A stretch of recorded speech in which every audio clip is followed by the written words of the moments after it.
Ayong may tao din na para sa'yo,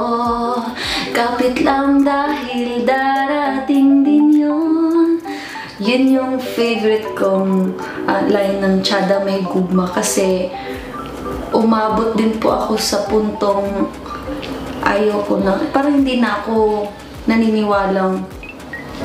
magmamahal pa ako ulit or maniniwala ako sa pagmamahal kasi nga di ba pag nasaktan tayo, feeling mo pasan yung mundo, feeling mo hindi mo na deserve magmahal, feeling mo pare-pareho lang sila, parang gano'n yung mga charot-charot ba? Ay,